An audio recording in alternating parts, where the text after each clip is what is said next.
everybody can take their seats, please, so we can get started. Thank you.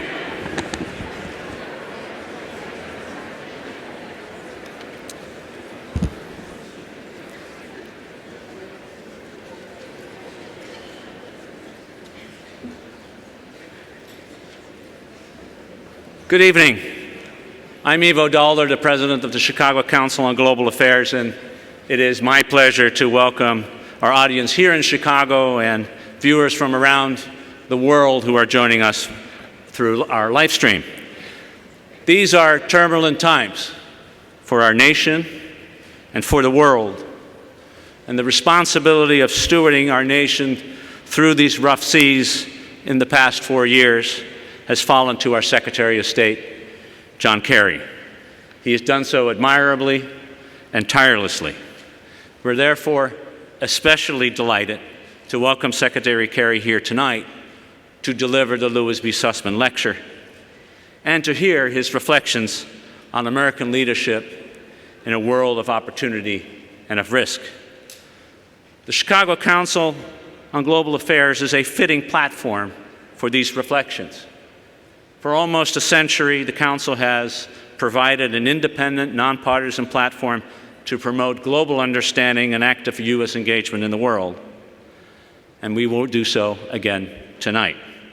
Now, please note, as I said, that this event is on the record and is being live streamed. So if you, at this moment, could please turn off your phones or at least silence them, do so, while at the same time, do feel free to join us on social media. Now, to formally open the program, and please join me in welcoming our Vice Chairman, Lewis B. Sussman, the former United States Ambassador to the Court of St. James. Thank you, and welcome Ambassador Sussman and Secretary Kerry.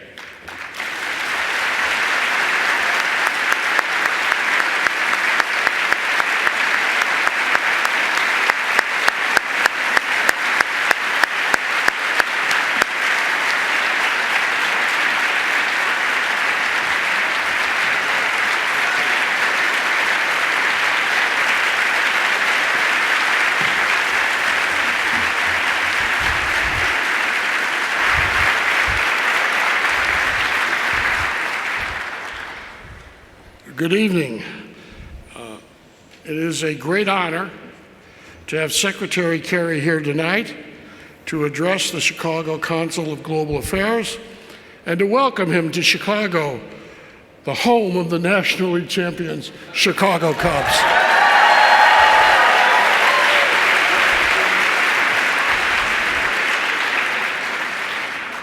John Kerry's tenure as Secretary of State is the world's class role model for how diplomacy is a vital component of foreign affairs. He has made friends of enemies while being relentless in the pursuit of peace. His tireless, even if it's unsuccessful, effort to achieve peace between Israelis and Palestinians, I know, is still on his bucket list. His efforts to stop the carnage in Syria is admired by friend and foe. Opening relationships, diplomatic relationships with Cuba. And last but not least, there's so many, his heroic negotiations and success of the nuclear agreement with Iran, a major achievement in securing world peace.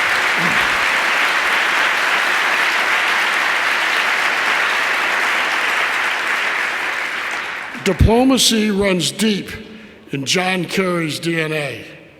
In 1949, after the war, John's father, Richard, joined the State Department. And in 1957, Richard was stationed at the U.S. Embassy in Oslo, Norway.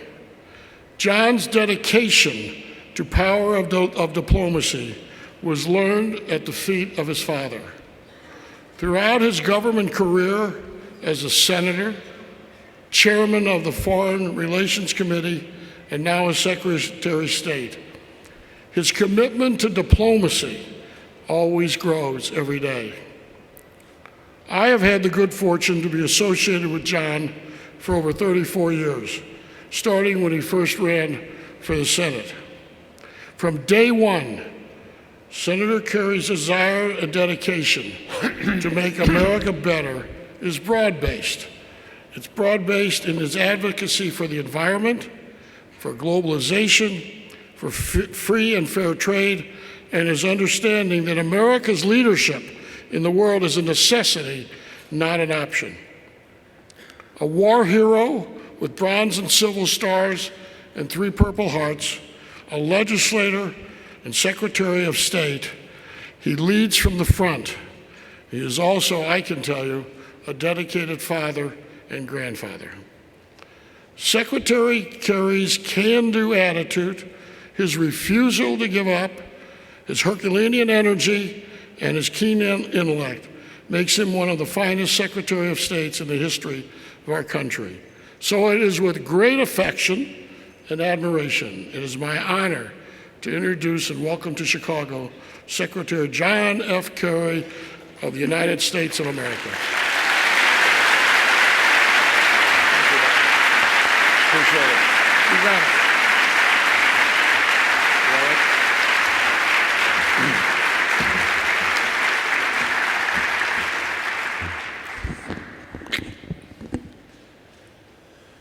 Well, good evening, everybody, and thank you very, very much to Ivo Daalder. Thank you, sir, Mr. Ambassador. And thanks to the Chicago Council for Global Affairs for inviting me here. And a profound thank you to Ambassador Lou Sussman for his very generous introduction. And most importantly, Marge and Lou, thank you for many, many years of extraordinary friendship. I really value it.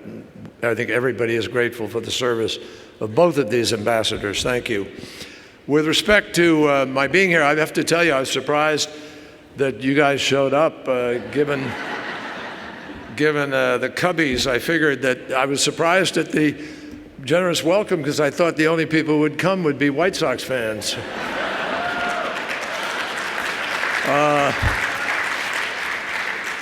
But I'm pleasantly surprised. More to say about that. Ivo is one of our top foreign policy experts of the generation, and I had the occasion to be at his residence in Brussels with President Karzai and the then Chief of Staff of Pakistan's Armed Forces, and we abused his premises significantly for hours while we negotiated, but I'm grateful for the job he did. He was an outstanding United States ambassador to NATO.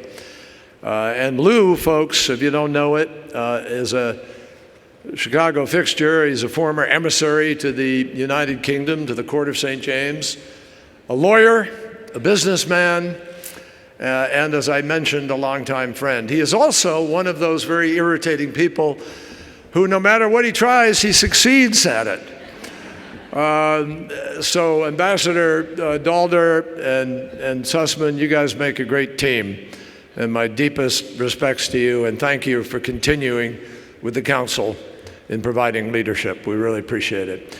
To my former colleague on Capitol Hill, Senator Dick Durbin, to Secretary Bill Daley, Ambassador Jim Dobbins, members of the Consular Corps, and to all of you, thank you very much for your warm welcome to Chicago, the hometown of my boss. Now,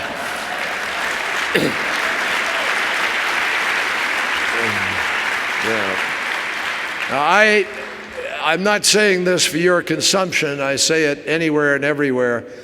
President Obama is going to go down in history as one of America's significant and most accomplished chief executives. And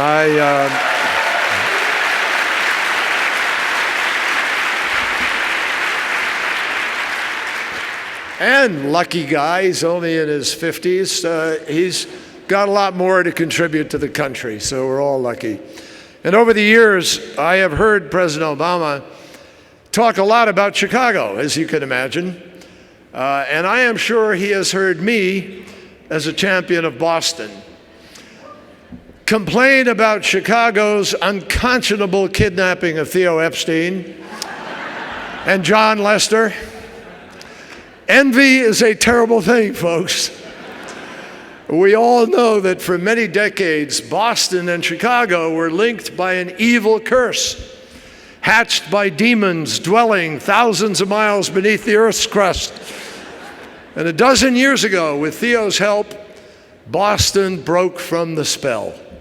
The skies opened, the lotus blossoms fell like rain.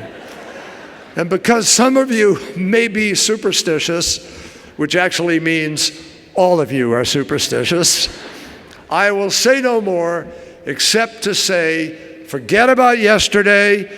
Your cubbies are wicked awesome, as we say in Boston. And I promise to get you home tonight before the seventh inning stretch. Now, my focus this evening is on diplomacy, the art of negotiating and building relationships. It is a skill that some people have and others do not. For example, when Ulysses S. Grant was a boy, he lived across the state in Galena. And at the age of 8, he got permission from his dad to buy a neighbor's horse. So he went to the neighbor's farm and he told the guy there, "Papa says I can offer you $20 for the colt. But if you don't take it, I'm to offer 22 and a half. And if you don't take that, I'm to give you 25. Now, my friends, with that kind of transparency, we could put WikiLeaks out of business. But I got to tell you, it makes you wonder how the North ever won the Civil War. Now, we can all read about the Civil War, and have, and we can all sit in the grandstands and watch the World Series. But actually, we're here tonight not as spectators. We're here as real-life participants in a troubled world. And we know that we have choices to make as citizens and as a country that can spell the difference between security and suffering, progress and stagnation, in an era of rapid, breathtaking transition. And that breathtaking transition is at the heart of a lot of the discontent that we see playing out in the most disturbing and unattractive ways. But we have to take seriously what's underneath it. The stark and bipolar divide of the Cold War that I encountered when I first arrived in the United States Senate, that I grew up with as a kid who grew up through the Cold War, but which I arrived at in the Senate more than 30 years ago. That bipolar, simple world has disappeared, and I don't think anyone regrets that. But we are confronted today by a globe that is both no less dangerous and far more complex, where the power to influence events is less hierarchical, far more broadly dispersed, and change is at least as likely to be driven from the bottom as it is from the top. For better and often for worse, non-state actors have assumed a more prominent role on the global stage. Chicago's MacArthur Foundation is one of the happier examples. And the astonishing march of technology has and continues to revolutionize the workplace, and seemingly it has shrunk time and space. And that makes neighbors of all of us. Political instability, economic hardships, and even climate change have caused record numbers of people to migrate across borders in search of a better life. And all of this has made the job of governing in a way that meets public expectations harder than it has ever been before. Here in the United States, we saw our nation attacked on 9/11, and our armed forces enter a fight at great cost in Afghanistan and Iraq. In recent years, we have witnessed the rise of Daesh, ISIL, and again experienced the tragedy of terrorist murders close to home. We are confronted as well by the specter of cyber warfare and by the unwelcome return of vicious sectarian violence and extreme nationalism.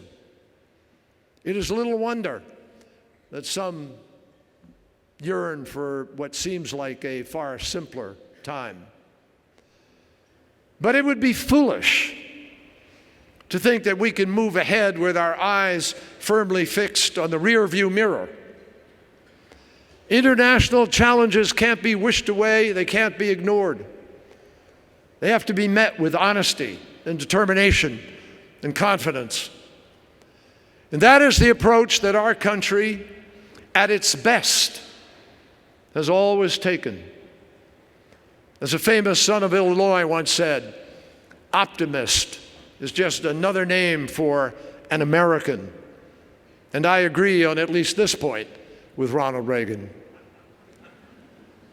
Put simply, the tasks that we face in the world today are more diverse and more complicated than those that our predecessors wrestled with.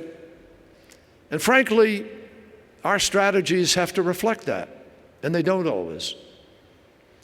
Some problems are relatively narrow in scope, or they're confined to a particular region.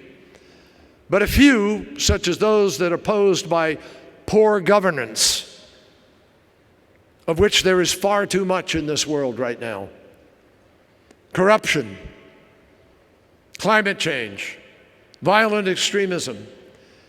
These are problems and challenges that are literally generational in their scope. And they require both short-term and long-term actions, something that our politics is finding it really difficult to deal with, to our great detriment as a country. At times, we will be able to count on global institutions. But more often, we're going to have to do a lot of the heavy lifting ourselves. That's what I've learned as Secretary. In every case, we have to act with our nation's values and our best interests in mind. And I want to be crystal clear. That is exactly what we are doing. Now, we've all heard some people accuse the United States of standing aloof from the world's problems, or somehow being in retreat. I've heard that narrative. I hear people say, why is the United States disengaging? Why are you pulling back? And I scratch my head and I say, where are these people coming from? But those assertions are, to use a diplomatic term of art, absolute nonsense. The truth is that the United States today is more deeply engaged in more places simultaneously on more critical issues with greater consequence than ever before in the history of this nation. And I know that.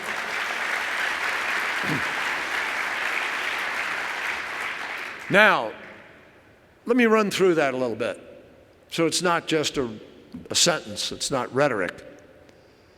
Consider for a moment the world's most dynamic region. The Asia Pacific is essential to the security and the prosperity of the United States, period. Of our top 10 trading partners in the world, 5 of them are in Asia. The globe's most populous country and its largest democracy are located there. In East Asia, we have enduring defense alliances with Japan and the Republic of Korea that we continue to strengthen and reaffirm, and that we have strengthened and reaffirmed in this administration twice since I have been Secretary. We have a regional diplomatic agenda that covers everything from non-proliferation to the prevention of human trafficking. Just 2 days ago, I chaired, because I chair the interagency task force, we had the Attorney General of the United States, the head of the FBI, the Treasury Department, the entire government, Education Department, Commerce, all at the same table, talking about how we're going to deal with human trafficking and end the scourge of modern-day slavery in the year 2016. I don't know any other nation.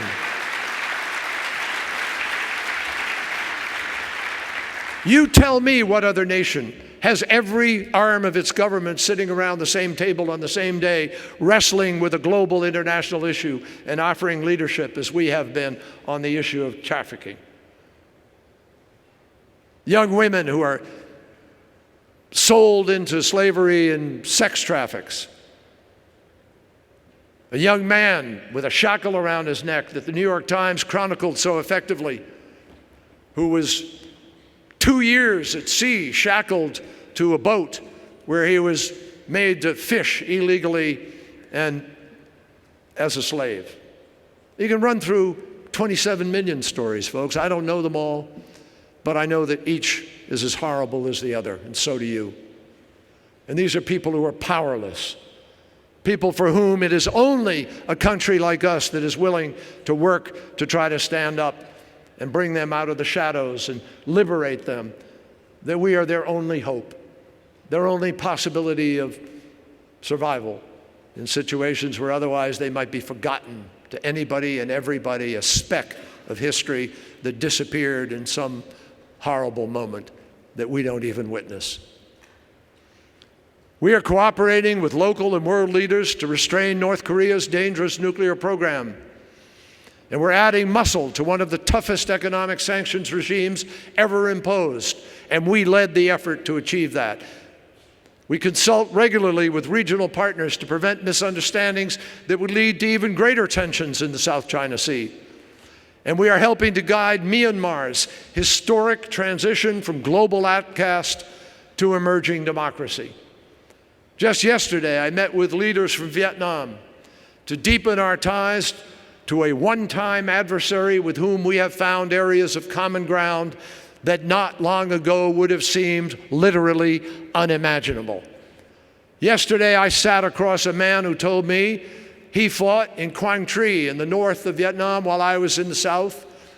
Improbable as it might have been years ago for me to imagine we would sit across the table from each other and talk about how we really make peace. We left there in 1975, as you all know, 73, we left in 75, the fall of Saigon, then Saigon, and the rest is history. Well, I'm proud that the United States saw the President of the United States, Barack Obama, together with the Secretary of State who fought in that war, in Hanoi, in Ho Chi Minh City, forging stronger ties with what is now a raging capitalist country that is changing rapidly, and that is how you really make peace, my friends, by building, by diplomacy. In September, I sat down in New York with representatives from many Asian nations, and they reiterated a message that I have heard over and over again as Secretary of State. They welcome America's presence in their region. And they don't go to bed at night wondering about when we're going to leave. They worry that we might leave. They don't want any one country to try to dictate to others what they can and cannot do.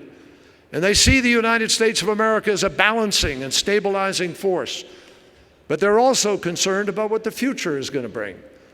And the question they ask, the critical test of our commitment above all others, is whether we will formally approve the Trans-Pacific Partnership, or the TPP. Now let me tell you, this 12-nation agreement, which we sought, which we led to create, which we have put our credibility on the line in order to build this 40% of global GDP entity that will create a race to the top, not a race to the bottom. It's a global economy, and this agreement includes 3 of the biggest trading partners of Chicago: Canada, Mexico, and Japan. Unlike any trade agreement that our country has ever previously signed, TPP includes unprecedented labor and environmental protections within the 4 corners of the agreement, unlike the others. It mandates a level playing field between private sector companies and state-owned companies. Who do you think benefits from that? We don't have state-owned companies. Other countries do. And now we create a level playing field.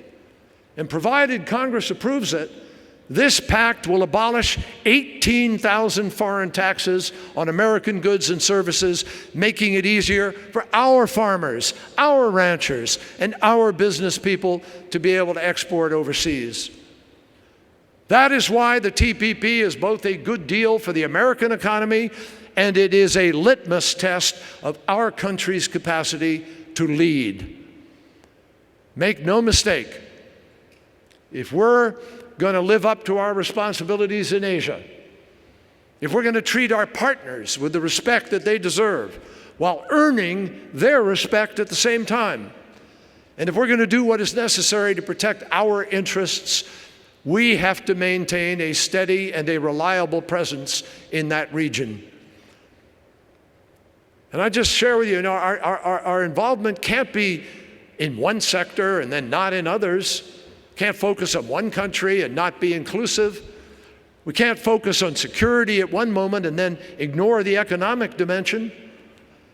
You can't turn it on and off like a faucet. Whenever and wherever vacuums exist in this world today, others will move to fill them in ways that may not embrace the rule of law and that will certainly not reflect the kind of high trading standards that we, the United States, seek. If we were to see the TPP rejected, it would be a gigantic self-inflicted wound on our nation, a setback to our own interests in the region, where our credibility as a country on any agreement we're trying to negotiate would be in doubt. It would amount to a conscious turning of our backs on the Asia-Pacific at the very moment that we ought to be linking arms. It would be an act that would hurt American workers, slow our economy, hinder our ability to advance the full range of U.S. objectives in a region that is just by common sense, with 5 of the fastest growing nations in the world, a region that is important to our future. Now, the good news is most of our citizens realize this. A recent survey by this council showed that a majority of Americans favor the TPP and believe that free trade is beneficial. And as I say free, I say fair, because it's important that it be an agreement like the TPP where you have labor standards and environment standards. But it is beneficial to our economy and is helpful to America's standard of living. And those people who are the majority in America who say they do support it realize that if America is going to keep growing, just think about this, sort of basic common sense. You want the economy to grow, folks? Then you have to be able to sell to the places where 95% of the world's customers live. And that's not in the United States. 95% of the world's customers live in other countries, beyond our borders. And we can't grow our economy unless we're willing to engage in trade. So don't throw the baby out with the bathwater. That's not what this is about. The problem is not that the average American worker is penalized by trade itself. The average American worker is penalized by a system that doesn't allow them to share in the benefits of that trade, which sees the top 1% take most of the benefits away with them. And what we need is a measure of fairness in our tax structure, in our social structure, education, ongoing education, that provides opportunity for all Americans so that whatever disruption or dislocation might come is adjusted for because we understand what we're doing. So I call on Congress when it returns to Washington after the election to take up and approve the TPP. It is the right thing to do for America, and no matter what the loudest voices may be shouting, it is also the popular choice. Now, even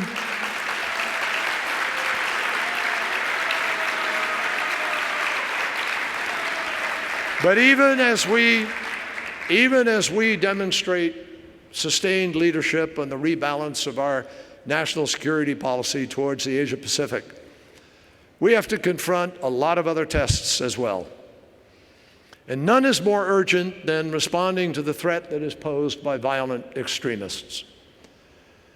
This is a danger that has evolved steadily since 9/11, and we work constantly to defend against it, both here and at home, and in helping Nigeria to push back against the terrorist kidnappers of Boko Haram, which we are doing successfully, of helping Somalia to reclaim land from al-Shabaab, which we are doing successfully, of helping Afghanistan to safeguard its citizens from the Taliban, and to help friends in the Middle East who are confronted by the most ruthless terrorist organization of all.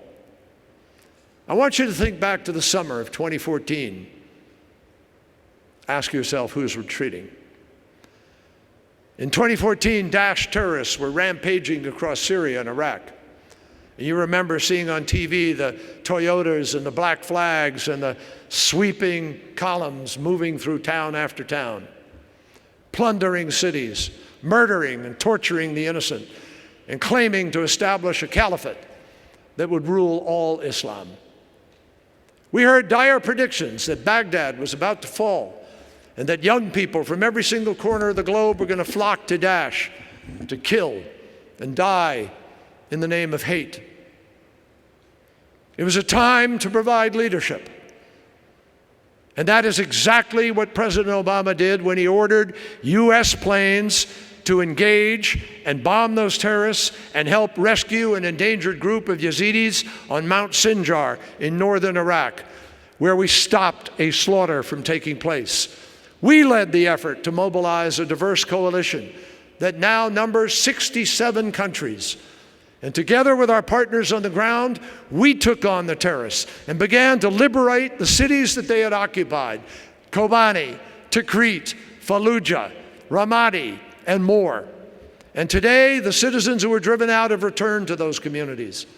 Day after day, we have been eliminating the leaders of Daesh, choking their finances, disrupting their supply lines, hammering their oil facilities, and reducing their recruitment to a trickle. And from the outset, we warned that eliminating Daesh completely wasn't going to happen overnight. It was going to take a number of years, and that remains the case. But I'm telling you, the terrorists haven't been able to launch a significant offensive and hold territory since May of last year. We have closed off the strategic border between Syria and Turkey. And just last week, Iraqi and Peshmerga forces began a campaign to free Mosul, the so-called spiritual capital of Daesh's phony caliphate and its largest remaining stronghold. Now, this is going to be a difficult and consuming assault against a dug-in foe. But I'll tell you this, our resolve could not be more firm. Daesh is opposed to every value human civilization aspires to. Daesh kills Christians because they are Christians, Jews because they are Jews, Yazidis because they are Yazidis, Shiite Muslims because they are Shiite Muslims, and Sunni Muslims if they reject Daesh's ugly view of the world. Daesh sells little girls into slavery and brags about it. It cuts off the heads of innocent people in public and sometimes forces children to watch and to even participate in executions. I said it earlier this year, and I will say it again. Daesh is guilty of genocide, and we will hold Daesh accountable. So it matters.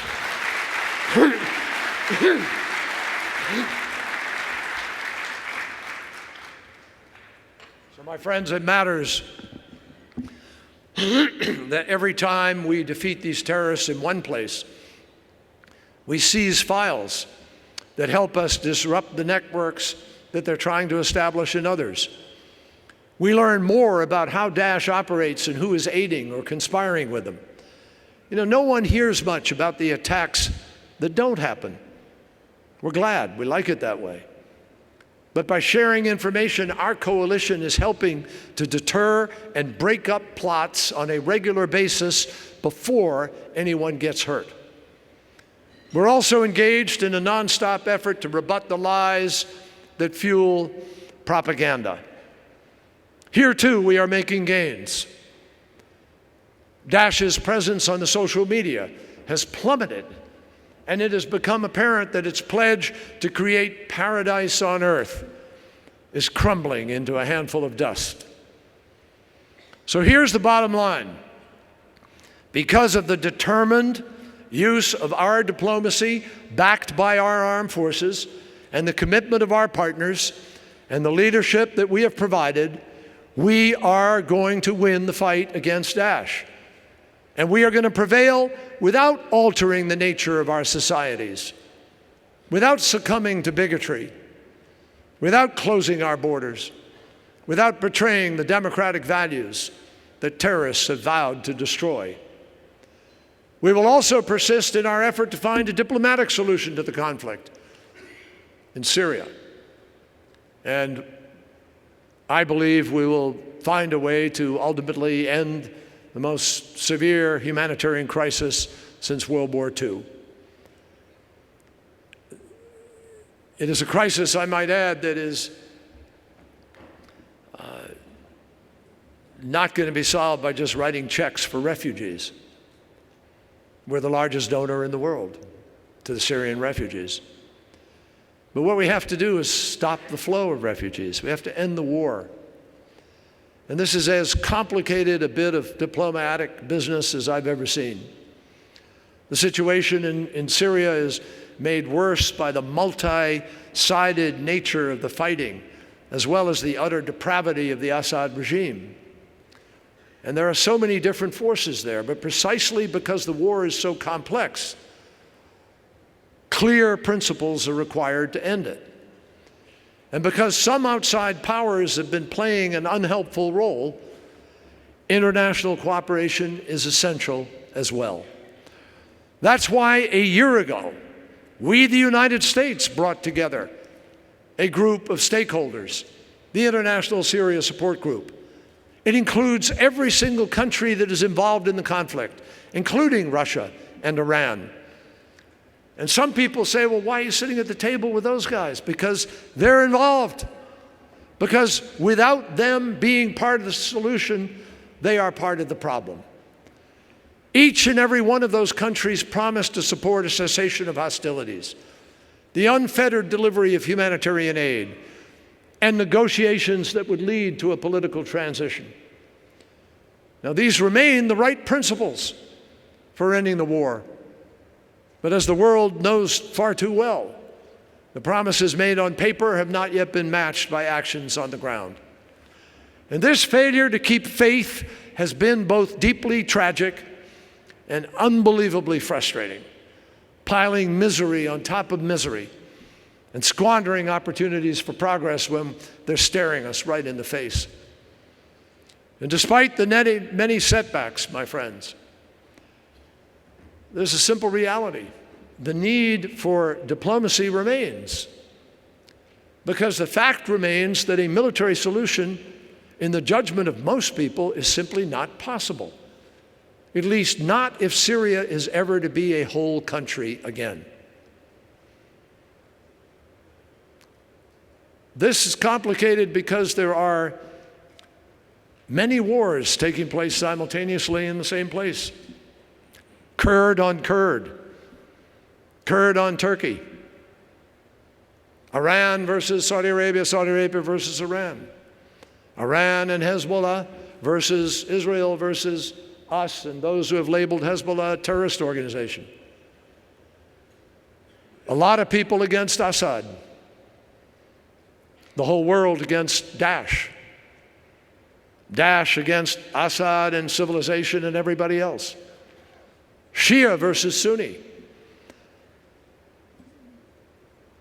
Persian Shia versus Arab Sunni. I think that's more than 6. So let me be clear. There's nothing inevitable about this war. The Syrian disaster resulted from choices that people made, and what people have the power to choose, they have the ability to change. Now, I don't think it's hard to envision the changes that we need. A real and lasting ceasefire, representatives from both sides coming together in Geneva and coming together in the country to defeat the terrorists, and coming together in Geneva to define the transitional governing body of the Geneva Communique, to agree on new leadership and on new forms of governance, and to prepare for elections. And why can I say that? Because every single country at the table of the International Syria Support Group has said they support that. Elections, a transition government, a whole Syria, respect for rights of all minorities, secular, non-sectarian. The problem is there remains a mountain of mistrust between where we are and where we need to get to. And as we try to chip away at that mountain, I will make, and President Obama will make, zero apology for using every single diplomatic tool at our disposal to try to end this war. And we make no apology for not giving up when hospitals are being bombed, when children are still dying in the streets, and more refugees are added to the most horrific mass exodus in modern times. We owe the world our best effort to end this war, and we will continue to provide it. Now,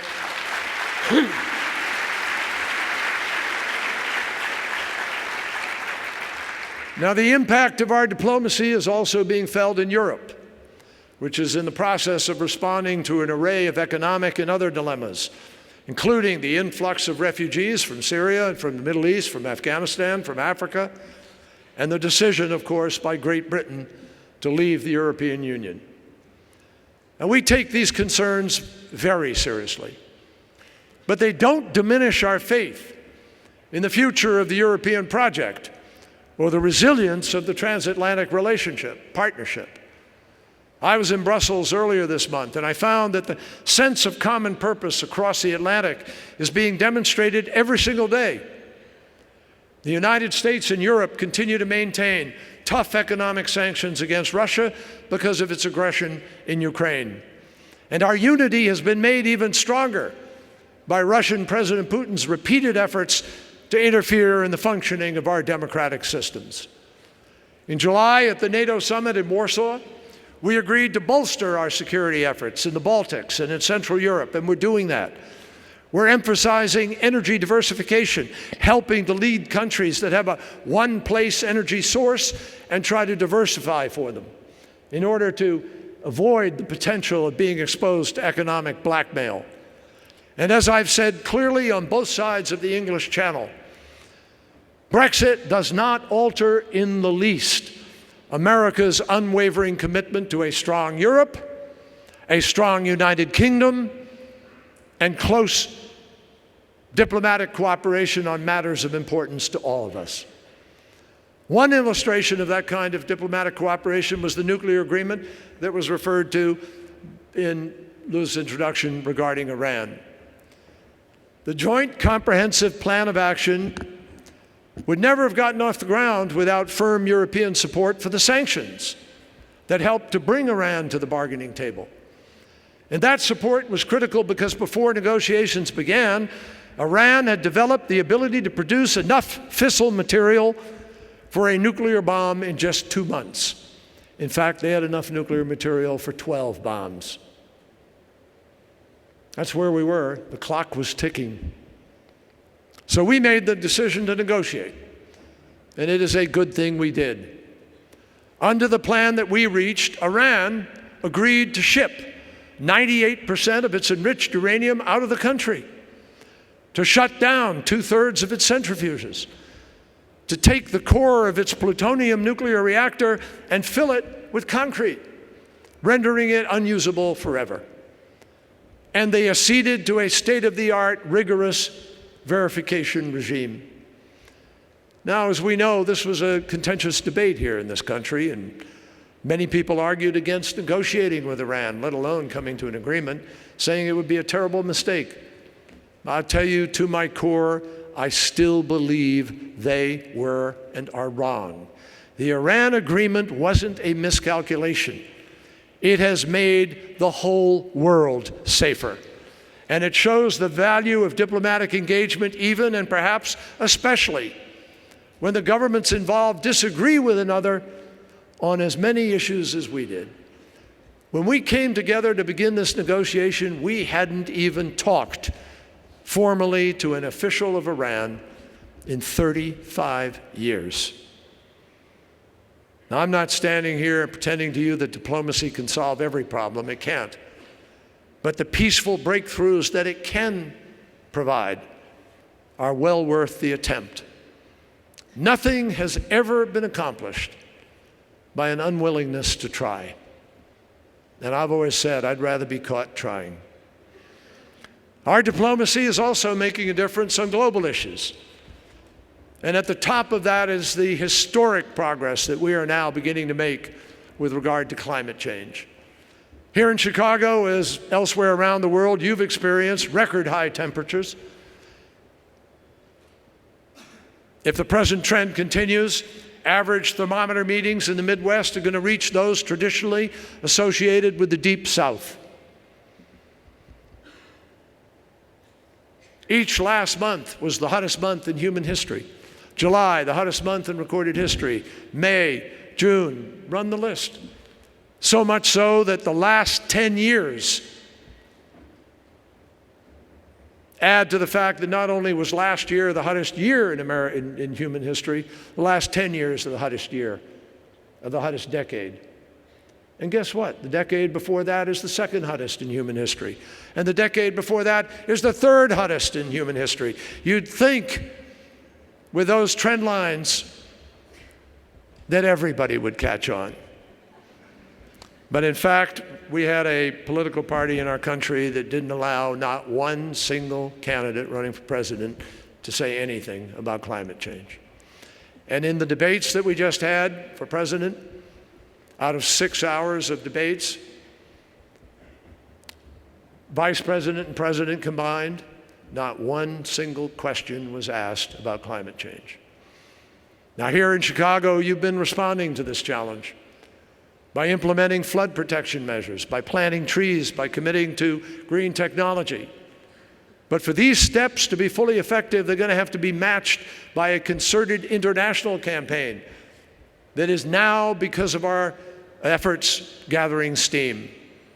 And no one country can solve this problem alone. If we went to zero tomorrow, we'd still have a major problem.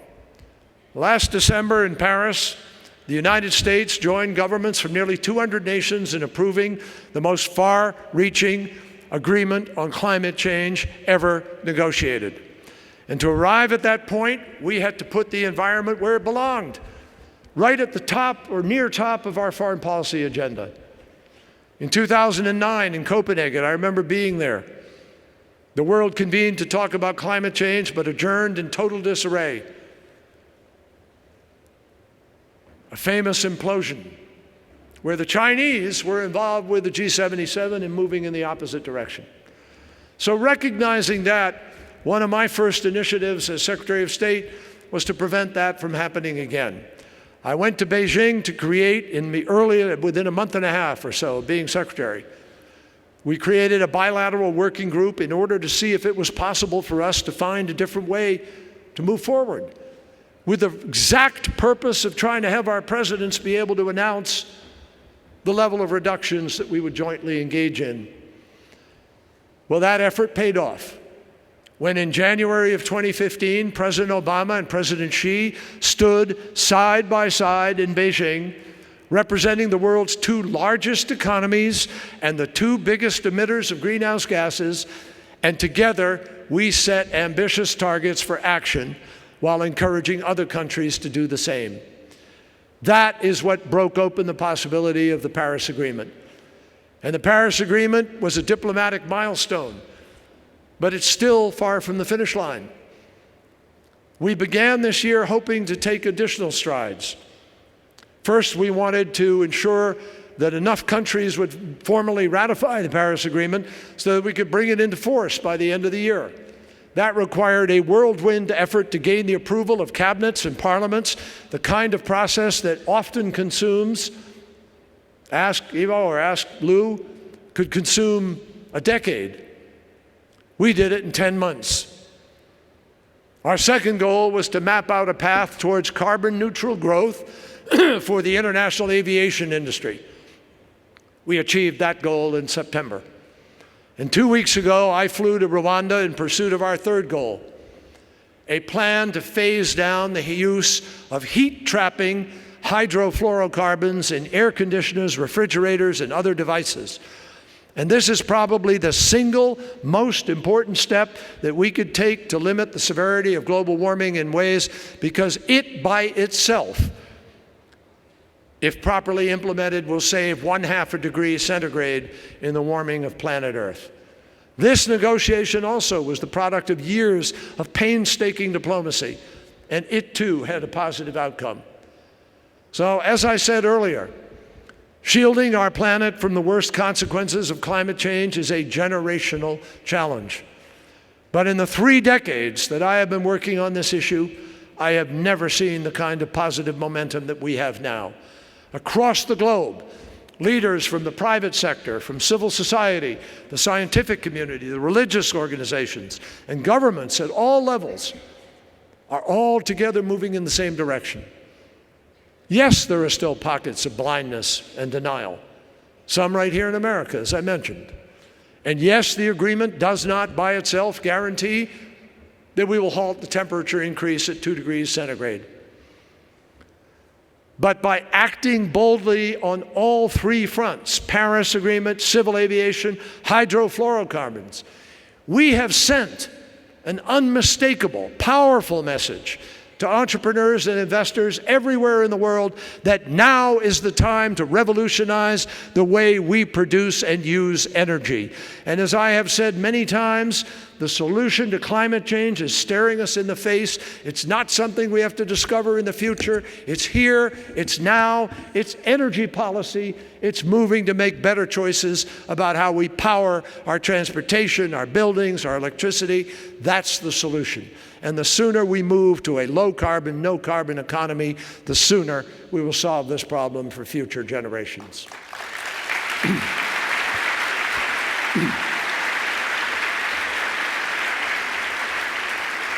And by the way, it is the biggest market in the history of human beings. The market that grew my state of Massachusetts unbelievably, and even our country in the 1990s, was a $1 trillion market with 1 billion users. That was the high-tech market, computers, personal computers, and communications.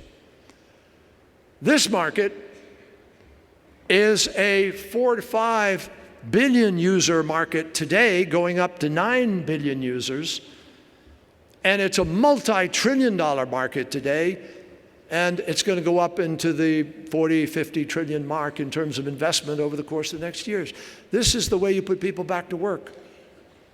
If there's one piece of advice I will have for my successor, it will be to ensure that environmental diplomacy remains an integral part of our foreign policy, because we cannot safeguard the future of this planet for our children and our grandchildren if we fail to defend the fundamental principles of a safe and clean Mother Earth.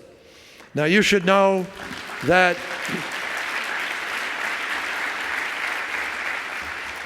now maybe you're beginning to get the sense of our engagement. What I've discussed so far is really just the tip of a very big iceberg. Every day, the State Department's foreign and civil service professionals are hard at work on issues affecting places like Colombia, where we're aiding President Santos's effort to end a 50-year war, the longest-running civil conflict in our hemisphere. Cuba, where we have restored diplomatic relations for the first time in more than half a century. Yemen, where we're trying to work every day now to establish a roadmap towards a durable peace. Libya, where we are working to strengthen the government of national accord, and I'll be meeting in London on Monday of next week on that very subject. Sub-Saharan Africa, where we're training young leaders, promoting connectivity, supporting the empowerment of women. Central Asia, where we're engaged on energy security and helping civil society to take root. And as the men and women who work in our country's diplomatic posts can attest to you, being the face of America abroad is an honor, yes, but it's also a continual challenge filled with personal sacrifice and even risk. I have nothing but admiration for the members of our overseas teams, which is why I think the Chicago Council's new Youth Diplomats program to help prepare the leaders of tomorrow is a fantastic idea. Let no one doubt the effort by the United States to assist people in other nations makes a major difference to them but also it makes a major difference to us. And it has done much to shape what our country means to the world. Back in 1949, a junior State Department official named Benjamin Hardy had an idea. He thought that some of the concepts behind America's New Deal might work if they were applied internationally. He proposed a large-scale program that would harness popular, quote, enthusiasm for social and economic improvement, and thereby repulse communism and create a decent life for the Earth's millions. Mr. Hardy sent his suggestion up the State Department chain of command, only to see it come back down with the deadly words, "needs further study." He sent it up again, came down again. And here I assure you that nothing like this would ever happen in the flawlessly managed State Department of today. But after trying and failing a third time to get support from above, he did something which I do not recommend to anybody who's aggrieved in my department. He reached directly out to the White House. And the next thing he knew, President Harry Truman was unveiling a program of international assistance as the featured fourth point in his inaugural address. This was truly something new. Never before had a country launched a major effort to help people to whom it had no special ties except a shared interest in peace and prosperity. And it's no accident that that country was the United States of America. I'm not going to tell you that in the time since we've solved every problem, or that every indicator of international progress is due to America. No, it's not. But I do know, because I've seen it firsthand in country after country, the difference that our leadership and our resources have had a lot to do with what is happening for the good in so many places in the world today. Children born today can expect to live longer and healthier lives than in any previous generation. Did you know that? Compared to just 20 years ago, we have cut in half the number of mothers who die during childbirth and the number of infants who perish because of malnutrition. We vastly expanded access to education for girls and boys. In Afghanistan in 2001, only about 1 million kids went to school, and they were all boys. Now there are more than 9 million kids in school, and 40% of them are girls. We have driven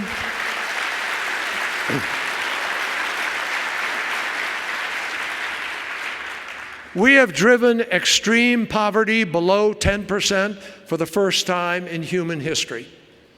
We defied predictions to save hundreds of thousands of people who are at risk of Ebola. Remember, they said 1 million people were going to die 2 Christmases ago, and we never got close to that because President Obama dared to send 3,000 troops over to build healthcare delivery capacity, and doctors and nurses and aides provided courageous assistance to save lives.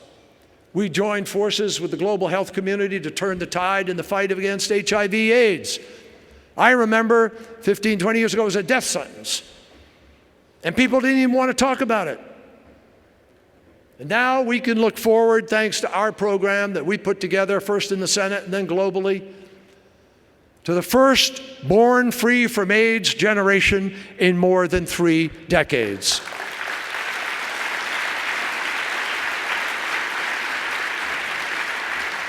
And with the help that we have just received from Congress, you can bet we are going to go after the Zika virus with all the energy that we have, because the prospect of becoming a parent should be a source of joy for everyone, everywhere, not a source of fear. This, my friends, is really just scratching the surface of a record in which all Americans can take pride. And yes, it comes at a cost. But do you know that amazing surveys show that many of our citizens think we devote a full quarter or even a third of our federal budget to foreign aid? You know what the reality is? 1 single penny of every dollar that our government spends abroad in terms of diplomacy and all of the programs and all of our aid, 1 single penny of every dollar is used for international operations and includes everything from counterterrorism to assistance to providing security at our embassies and paying for the staffs of embassies around the world. 1 penny out of every dollar, 1%. Without doubt, the biggest and best single bargain in government today. Now, in October of 1937, President Franklin Delano Roosevelt arrived in Chicago to dedicate the Outer Drive Bridge. He was expected to talk about local issues, but instead he had a global message in mind. Congress had earlier approved a neutrality law prohibiting the executive from sending aid to the democratic countries of Europe. And there were many in our country who said that to remain safe, America should close its eyes to the storms gathering abroad and avoid making an enemy of Hitler. Standing in front of an array of microphones, legs supported by clamps, hands gripping the podium for support, Roosevelt warned that a reign of terror and international lawlessness was threatening the very foundations of civilization. In vivid terms, he denounced the rise of fascism in Europe, aggression in the Pacific, and the slaughter of defenseless civilians in Abyssinia and China. He said that trying to ignore these outrages would bring not peace, but more of the same. And he compared them to a disease that people everywhere should join in isolating.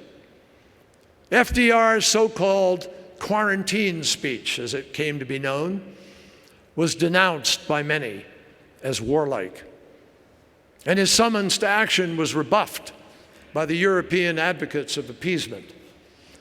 But as history was soon to demonstrate, Roosevelt's every word was proven true. As I enter my final 3 months as Secretary of State, I am convinced now, as FDR was then, of the need for peace-loving people on every continent to band together to reject the apostles of hate, the authors of aggression, the manipulators of truth who threaten to hold us back and do us harm. We need to fulfill the responsibility that we all share, to uphold the global norms, to defend freedom in all of its dimensions, and to respect the rights and the dignity of every single human being. Also, like Roosevelt, I recognize, as I think everyone here does, the importance of flexible and creative U.S. leadership in making that happen. Our country is blessed with an $18 trillion economy. We should be asking ourselves not how quickly or sharply we can shed the responsibilities of leadership, but rather how much more can we do. We have our own storm clouds and our own foundations of civilization to protect. And let us never forget that America is the exceptional nation that so many people in public life like to talk about. But we're not exceptional because we make speeches about being exceptional. And we're not exceptional when we shove our face in other people's faces and tell them how exceptional we are. We are exceptional when and because we do exceptional things. That's what makes America exceptional. And America can do more, even today, with greater impact. But we have to be willing to put resources on the table and empower people to live our vision, not view it with envy from the outside. I believe that we should look to the future with every ounce of optimism that has always inspired and energized our nation. But we should also acknowledge that we will not be able to chart a sure course for others unless we are at peace with ourselves. A great American from this state once warned in the words of the Scriptures that a house divided against itself cannot stand. Whatever happens in the next 2 weeks, our country is going to have to begin a process of healing, of reconnecting with one another, of listening, of forgiving, and remembering that every action we take is being carefully observed by our global allies and adversaries, and that what they see will have a direct impact on our future ability to be able to lead. I think that we have one of the greatest stories in the world to tell. The strength of America, unlike some places where they're defined by ethnicity or by centuries of homogeneity, we are not. We are defined by an idea, unlike most other countries. And that idea is about freedom and the pursuit of happiness and all people being created equal with the opportunity to make the most of themselves. Ladies and gentlemen, American greatness is not an entitlement, and it cannot be taken for granted. It has to be demonstrated. It has to be earned by every generation. And one of the great strengths I hear from other people whenever I travel is how they see in America a country that is always changing, always moving forward, always looking to the future, always able to redefine itself. That effort demands the best from us, and it demands the best within us. The world will be watching to see whether we, the American people, remain up to that challenge. There's not a scintilla of doubt in my mind that the answer is yes, but we are going to do a better job, all of us together, I believe, or we need to all do a better job in proving it to people. This administration still has miles to go before we pass into history. And I intend to work with the President, as he does, until January 20th to advance the cause of our country. And in doing so, I will be grateful for as long as I live for the privilege I have been given to serve, just as I am now grateful for your hospitality in welcoming me to the matchless city of Chicago. Thank you, and go Cubs.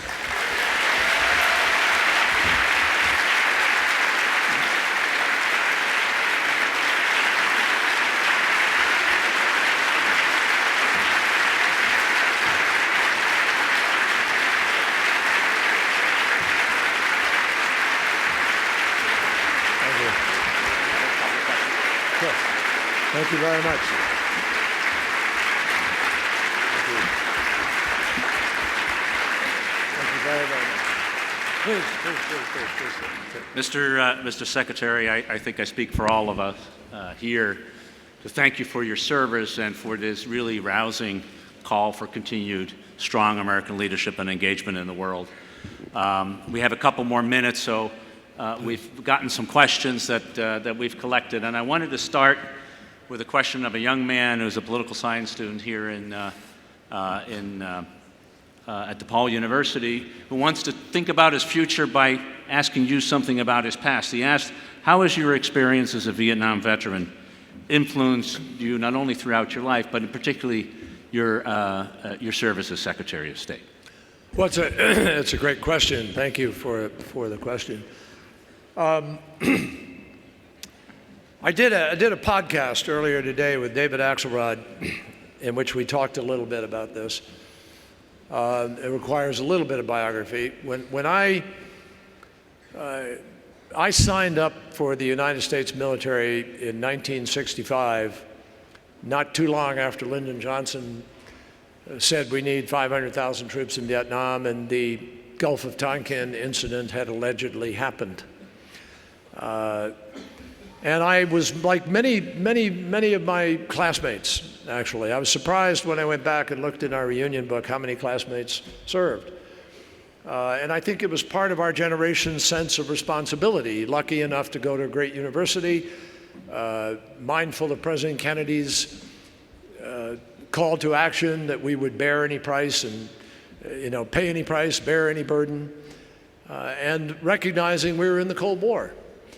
And seeing things in a fairly simplistically defined way, East, West, Soviet Union versus the West, bipolar, pretty simple stuff, defend against communism, and we tend to see most of our challenges within that lens. Well, by time the first draft card hadn't been burned, I think it was first burned in about 1967, and By 1968, when I was training, when I left for Vietnam for a tour of duty in the Gulf of Tonkin in a ship, and then when I went over as skipper of a small gunboat, 1968 was an incredible year, as you all know from history and some of you from living it. Medgar Evers was assassinated, Martin Luther King was assassinated, Robert Kennedy was assassinated. There was tumultuous convention right here in this city. And I was in uniform and watching all of this and listening to the stories of those who were coming back from Vietnam and sharing with us what their experience was. So when I went over in country, as we called it, in October, I think it was, of 1968, I saw a very different set of circumstances from those that we had mostly read about or had described to us.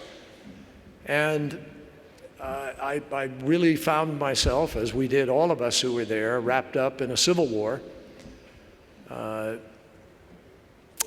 with very few options, in a sense, and a war that, in my judgment, we were simply not going to win the way it was being fought and with the choices and options that we had, and perhaps couldn't be in the long run, depending on how you saw the north-south civil component of it. So what I learned was, in answer to your question, and what I vowed was, as a young man, that if I was ever in a position of responsibility to make a judgment about putting people like me in harm's way again, I was going to make sure that we understood what we were doing. And I was going to make sure that we had the right lens and the right understanding of what it was. We haven't done that, obviously, in every case. But I think that the notion, I think when I testified before Congress, before the Senate Foreign Relations Committee in 1971, I laid out my reasons for opposition to the war as a veteran, as I was leading a group of veterans with another small group of my friends. We brought about 5,000 veterans to Washington, and we camped out on the Mall. And we stared down the Supreme Court and the Washington police and the administration and stayed on the Mall and delivered a message to Congress about the war. And it was a breakthrough moment where people began to really understand what was happening. I think that the lesson I learned are several. Number one, make sure you really ask the right questions, examine all the possibilities, and get an understanding of the place you're thinking about going, so you understand what the dynamics are, what the downside risks are, and what is the what then, what next. Once you've succeeded in your immediate goal, how do you manage it as you go forward? I also learned that not everything is Vietnam, and that's a very important lesson, folks. Some people get trapped in a place in history, and I thought it was very important not to be trapped, that sometimes we do have to use force. I supported what we did in Kosovo, Serbia. I thought it was critical to save lives. And as you all know, President Clinton greatly regrets the fact that they didn't respond in Rwanda. There are times when I think we do have a responsibility and we have to do some things that we don't like to do. But it depends on what the stakes are, and you have to examine them very, very carefully. So the real, I also learned an indelible lesson, because we were the veterans who first called to attention of the nation the treatment of vets in the VA hospitals, the lack of adequate allowances to go to school, the lack of adequate staffing in the hospitals, the absence of any kind of thank you or homecoming for a group of veterans who fought as hard as any other people in war at any other time. And I learned indelibly that this country should never, ever again confuse the war with the warriors. And I think we have learned that lesson. And it's a good one.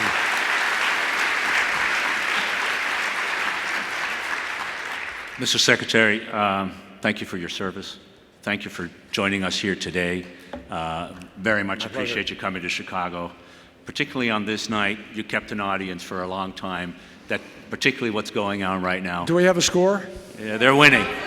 2-0. 2-0. Thank you. That's a good note to end on. Thank you.